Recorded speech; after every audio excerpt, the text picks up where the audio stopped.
Kapan tumbal itu harus dipersembahkan? Setelah terpilih.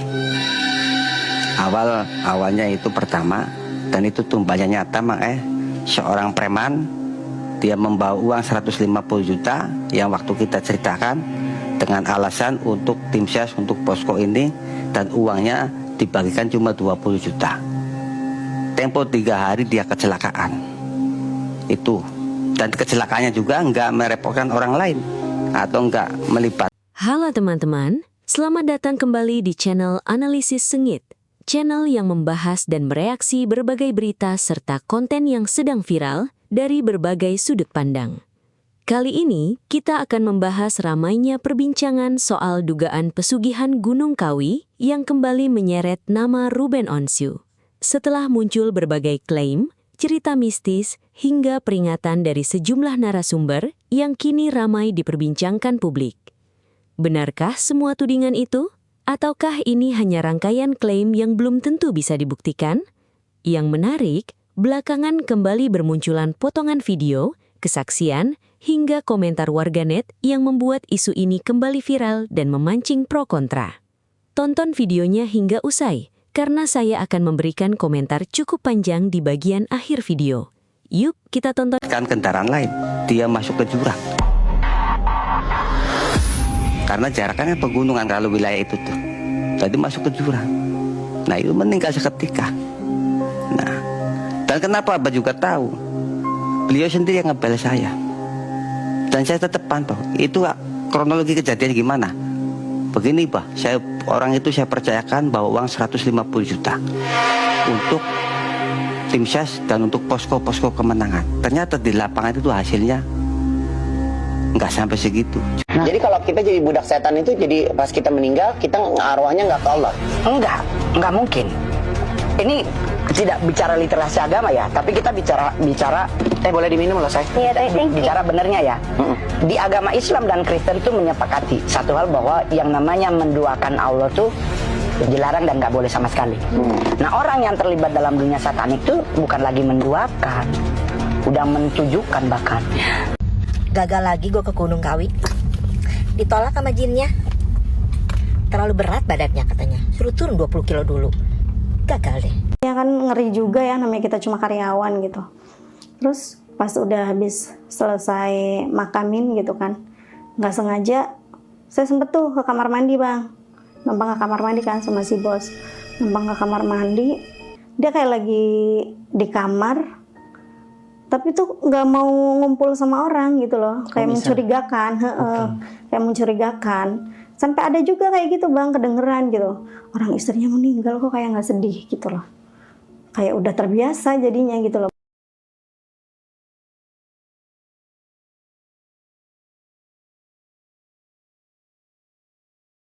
Pesugihannya kucing hitam, Bang.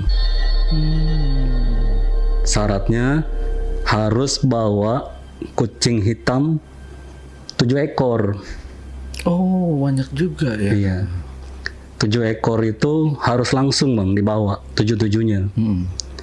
Tapi kalau kata yang ngasih tahu info ini, kucingnya itu harus yang mendekati kantor atau toko. Jadi nggak sembarangan kucing, Bang, nemu di jalan diambil warna hitam gitu, enggak. Jadi kucingnya harus yang mendekati toko. Kapal Gunung Kawi. Dia anak, pokoknya anak aja. Oh, ini dia anak, udah itu aja. Baguslah hak asuh anak digugat si Saweran sama si Koko Mangga 2, couple Gunung Kewong. Gunung Kawi itu Gunung Kewong, kayaknya Gunung Kewong deh. Ya, terlepas kalian itu mendukung ya si Saweran sama si Koko Mangga 2 ini. Ih, ganteng becek gitu kan. Ih, bener-bener dia cantik. Saya nggak pernah suka dari awal, dari dulu. Jangan-jangan dulu kan dia udah tahu dia menikah sama siapa. Meski bingung nih ya sama orang-orang yang melakukan pesugihan. Berarti orang-orang yang melakukan itu tuh pertama nggak sabaran, kedua nggak percaya Tuhan, ketiga bener-bener lu tuh nggak punya modal, skill dan ilmu ya, atau apa yang bisa buat bekerja, berkarir atau mencari nama di entertainment sampai harus minta ke makhluk yang nggak dilihat, yang nggak kelihatan.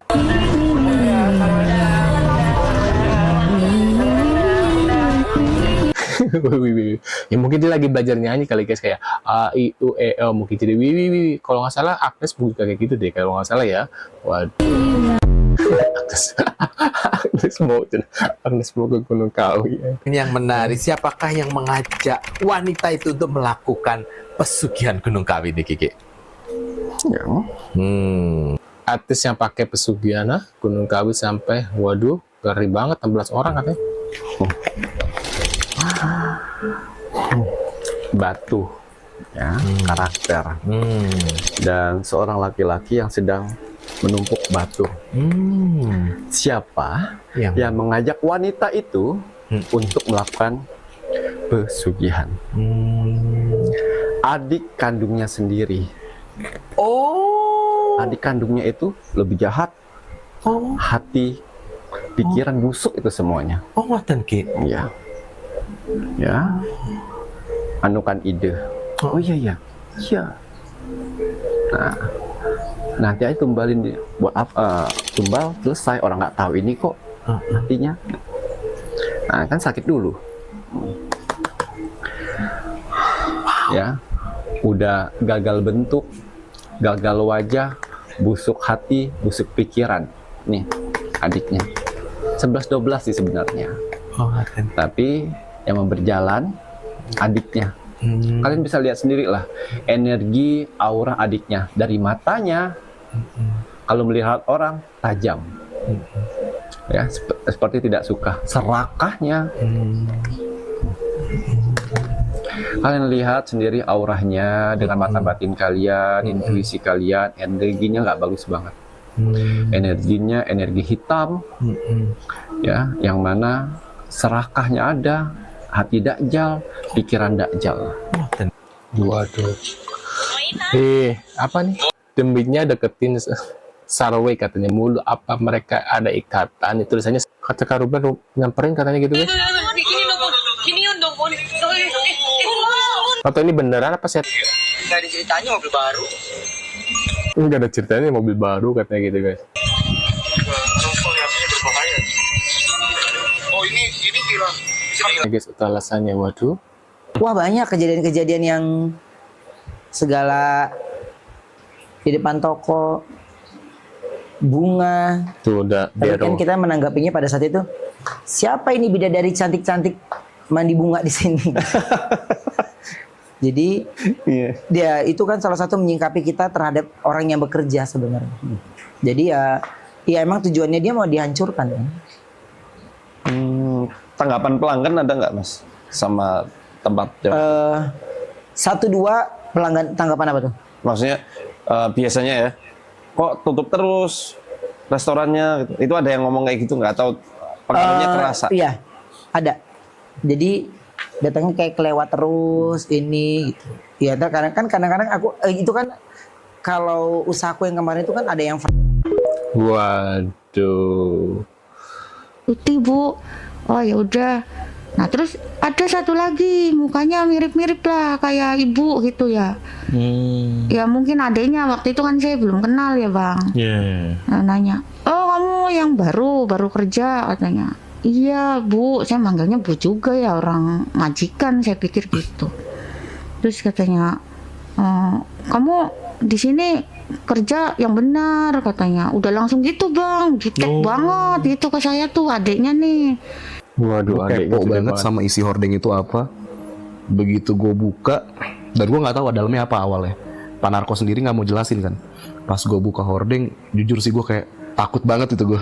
Gue beneran takut. Apa yang lo lihat? Kayak pocong putih, panjang kegeletak di batu-batuan. Pocong itu pocongan gitu? Iya kayak pocong-pocongan. Gue tuh pas buka sempet nge-freeze, lalu gue tutup lagi. Wah itu merinding gue yang tadinya kenceng makin kenceng. Ada nggak teh pesugihan tanpa Waduh, pesugihan tanpa tumbal. Kandang bubrah. Itu benar ya teh? Benar, kandang bubrah. Video ini untuk edukasi jangan ditiru ya. Channel video podcast malam merecengkam dan mantan. Waduh. Bubrah kan hanya merenovasi rumah tapi pendapatannya kecil. Memang Tanpa tumbal. Tanpa tumbal. Tanpa efek. Tanpa efek. Ke kehidupan. Iya, tapi setiap merenovasi uangnya pasti segitu. Kayak contoh, renovasi itu nggak gede, Kang. Emang itu paling 60 sampai 70 juta karena nanti dapatnya sekitar segitu lagi. Jadi Waduh. bolak-balik ya? Iya. Nggak kaya banget gitu. Nggak, biasa aja. Berarti korban-korban yang udah disikat sama Teteh itu banyak gitu ya? Iya banyak, Mang. Saat dulu mah ya lebih dari 150 ada. Waduh, lumayan tuh ya 150 katanya guys. Pernah sekitar 2 tahun yang lalu Ibu Ningsi Tinampi pernah memperingati Ruben Onsu pesugihan Gunung Kawi katanya. Peringatan ini mencuat di tengah viralnya tuduhan pesugihan yang melibatkan mantan istri Ruben Onsu katanya, si Endang. Nah, bahkan kondisi kesehatan Ruben Onsu pun sempat dikaitkan dengan isu kontroversial ini katanya gitu guys. Ini aku dapat infonya dari The Pendrang ya. Waduh. kalau nggak 1 tahun yang lalu, 2 tahun yang lalu, tak baca Ruben itu banyak yang berantem-ngantem ingin menjatuhkan Ruben. Lah Ruben itu sudah tak peringatkan, Mas Ruben, sampean ini hati-hati, bahwa sampean itu banyak santet yang sudah bernaung di badannya sampean. Banyak santet yang bernaung di badan ibu masih belum OTW, masih berdiam diri. Nanti kalau sudah OTW, sudah bekerja, nah itu hati-hati. Aku juga sudah mengingatkan gitu. Yang penting aku sudah berniat baik. Sudah itu. Videonya? Nah, teman-teman, setelah kita menyaksikan video tersebut sampai selesai, sekarang saya ingin menyampaikan pendapat pribadi saya. Menurut saya, tema seperti pesugihan, santet, Gunung Kawi, atau hal-hal yang berbau mistis memang selalu menjadi topik yang sangat menarik perhatian masyarakat Indonesia. Setiap kali muncul cerita seperti ini, apalagi dikaitkan dengan nama tokoh publik, pasti langsung ramai dibicarakan. Banyak yang langsung percaya, banyak juga yang langsung menolak. Bahkan tidak sedikit yang ikut menyebarkan potongan-potongan video tanpa mengetahui konteks utuhnya. Kalau saya pribadi, saya memilih untuk melihat persoalan seperti ini dengan lebih hati-hati. Saya memang suka membahas isu-isu yang sedang viral, tetapi bukan berarti semua isi video yang saya tonton harus saya anggap sebagai sebuah kebenaran mutlak. Banyak narasumber yang menyampaikan pengalaman pribadi, keyakinan, atau pendapat mereka. Itu adalah hak mereka untuk berbicara. Namun, sebagai penonton, kita juga mempunyai hak untuk menilai sendiri apakah informasi tersebut cukup meyakinkan atau masih membutuhkan bukti yang lebih kuat. Saya rasa inilah pentingnya berpikir kritis di era media sosial sekarang. Jangan sampai karena sebuah video sudah ditonton jutaan kali, kita langsung menganggap semua isinya pasti benar. Popularitas sebuah konten bukanlah ukuran kebenaran. Begitu juga ketika ada banyak orang yang membahas satu isu yang sama, belum tentu semuanya memiliki dasar yang kuat. Bisa saja mereka hanya sedang menanggapi sesuatu yang memang sedang ramai. Kalau kita perhatikan, video yang kita tonton tadi dipenuhi dengan berbagai cerita, pengakuan, hingga klaim-klaim yang tentu saja mengundang rasa penasaran. Sebagian orang mungkin merasa merinding, sebagian lagi mungkin menganggapnya hanya hiburan. Menurut saya, dua sudut pandang itu sah-sah saja, selama kita tetap bisa membedakan mana fakta, mana opini, dan mana pengalaman pribadi seseorang. Kemudian yang juga menarik perhatian saya adalah ketika nama seorang figur publik ikut dikaitkan dalam isu seperti ini. Jujur saja, menurut saya hal tersebut harus disikapi dengan sangat hati-hati. Menjadi orang terkenal memang membuat setiap langkahnya selalu jadi sorotan. Ketika ada kabar baik, semua ikut memberitakan. Tetapi ketika muncul isu negatif, penyebarannya seringkali jauh lebih cepat. Saya pribadi kurang setuju jika seseorang langsung dihakimi hanya berdasarkan potongan video, narasi di media sosial, atau cerita yang belum pernah dibuktikan secara jelas. Kita sebagai penonton tentu boleh memiliki pendapat masing-masing, tetapi alangkah baiknya jika tidak berturu-turu menyimpulkan sesuatu yang belum dapat dipastikan kebenarannya. Di sisi lain, saya juga memahami mengapa video seperti ini selalu mendapatkan perhatian yang besar. Sejak dulu masyarakat Indonesia memang akrab dengan cerita-cerita mistis. Cerita seperti pesugihan, santet, tumbal, maupun tempat-tempat yang dianggap memiliki aura tertentu sudah menjadi bagian dari budaya populer. Tidak heran jika setiap kali muncul pembahasan baru, rasa penasaran masyarakat kembali muncul. Menurut saya, rasa penasaran itu adalah hal yang wajar. Justru karena penasaran itulah banyak orang akhirnya menonton sampai selesai. Tetapi rasa penasaran jangan sampai membuat kita kehilangan kemampuan untuk berpikir secara logis. Kita boleh mendengarkan semua sisi cerita, namun keputusan untuk mempercayainya tetap harus didasarkan pada pertimbangan yang matang. Saya juga ingin mengajak teman-teman untuk melihat video seperti ini sebagai bahan diskusi, bukan sebagai dasar untuk menghakimi seseorang. Di internet sekarang sangat mudah sekali sebuah potongan video dipelintir sehingga menghasilkan persepsi yang berbeda. Bahkan satu kalimat yang dipotong dari konteksnya bisa membuat maknanya berubah total. Karena itu, saya selalu menyarankan agar kita menonton secara utuh, mencari sumber lain, lalu membandingkan informasi yang ada.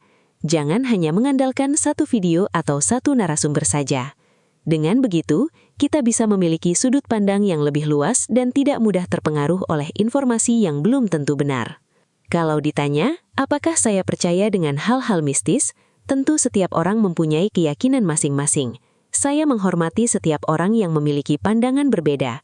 Tetapi dalam konteks sebuah pemberitaan atau isu yang melibatkan seseorang, saya lebih memilih untuk tidak langsung mengambil kesimpulan sebelum ada fakta yang benar-benar dapat dipertanggungjawabkan. Bagi saya, media sosial seharusnya menjadi tempat untuk bertukar informasi, sekaligus melatih kemampuan kita dalam menyaring berita. Jangan sampai kita justru menjadi bagian dari penyebaran informasi yang belum tentu benar. Apalagi jika informasi tersebut berpotensi merugikan nama baik seseorang. Terlepas dari semua kontroversi yang ada, saya berharap kita semua bisa mengambil sisi positif dari pembahasan ini. Kalau memang ada hal-hal yang berkaitan dengan nilai moral, kejujuran, kerja keras, dan keimanan, tentu itu bisa menjadi pengingat bagi kita semua. Kesuksesan yang baik tentunya diperoleh melalui usaha, kerja keras, doa, dan proses yang panjang, bukan melalui jalan pintas yang tidak dapat dipastikan kebenarannya. Saya juga ingin mengingatkan bahwa sebagai penonton YouTube, kita memiliki peran penting dalam menentukan kualitas informasi di internet. Semakin kritis kita dalam menilai sebuah konten, semakin kecil kemungkinan kita ikut menyebarkan informasi yang keliru. Jadi, jangan mudah terpancing oleh judul yang bombastis atau thumbnail yang menghebohkan. Luangkan waktu untuk melihat videonya secara utuh dan pikirkan kembali sebelum mengambil kesimpulan. Sekali lagi, semua yang saya sampaikan di bagian akhir video ini adalah pendapat pribadi saya sebagai kreator reaksi. Saya tidak bermaksud menghakimi siapapun ataupun menyatakan bahwa klaim-klaim yang muncul dalam video tersebut adalah sebuah fakta. Saya hanya mencoba mengajak kita semua agar lebih bijak dalam menyikapi berbagai isu yang sedang viral. Nah, sekarang saya ingin mendengar pendapat kalian. Apakah menurut kalian isu seperti ini memang layak dipercaya atau justru harus disikapi dengan lebih kritis? Tulis pendapat kalian di kolom komentar dengan tetap menjaga etika dan saling menghormati perbedaan pendapat. Kalau kalian menikmati video seperti ini, jangan lupa dukung terus channel Analisis Sengit dengan menekan tombol like, subscribe, dan aktifkan lonceng notifikasi agar tidak ketinggalan pembahasan terbaru seputar berita viral, kontroversi, dan berbagai konten yang sedang ramai diperbincangkan. Terima kasih sudah menonton sampai akhir. Semoga kita semua selalu diberikan kebijaksanaan dalam menyaring informasi. Sampai jumpa di video berikutnya.